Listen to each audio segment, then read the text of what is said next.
राम और कृष्ण के बगैर, शंकर के बगैर भारत का पत्ता भी नहीं हिल सकता है। हमने इसे अपने जीवन पद्धति का हिस्सा माना है और इसीलिए हो सकता है कि डॉक्टर लोहिया की वर्तमान के चेले न मानते हो, लेकिन डॉक्टर लोहिया ने एक बात कही थी। एक बार उनसे पूछा गया था, भारत जब आजाद हुआ, आजाद भारत के अंदर डॉक्टर लोहिया प्रखर समाजवादी थे।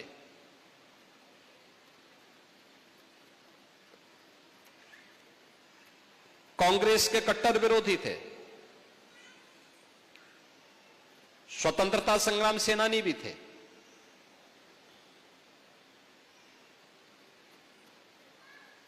आजादी के बाद दुनिया के अंदर आशंका उठाई जा रही थी कि भारत बहुत दिनों तक एक नहीं रह पाएगा, भारत फिर से विभाजित हो जाएगा।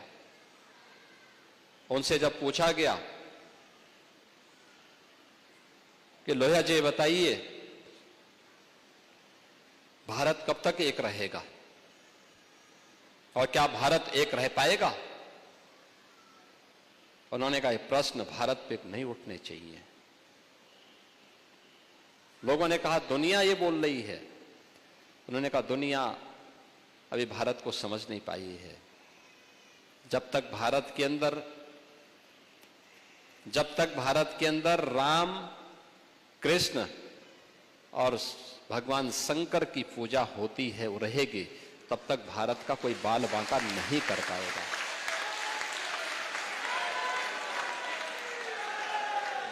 दुनिया की कोई माई का लाल भारत का बाल बांका नहीं कर पाएगा। और यह देश प्रदेश देश के अंदर रामायण मेलों की शुरुआत भी किसी ने प्रारंभ करवाई थी।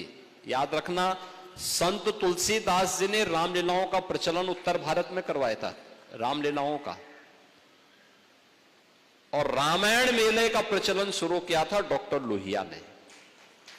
वे समाजवादी थे। आज के समाजवादी राम भक्तों पर गोली चलाते हैं, लेकिन लोहिया का नाम जपते हैं। मैंने इसीलिए कहा ना, जब व्यक्ति का आचार और विचार में समन्वय नहीं होता है तो उसकी दुर्गति होती है। और जो राम का विरोधी है उसकी तो दुर्गति हमेशा होनी ही होनी है। उसको सफलता नहीं मिल सकती है, उसको सदगति भी नहीं मिल सकती है।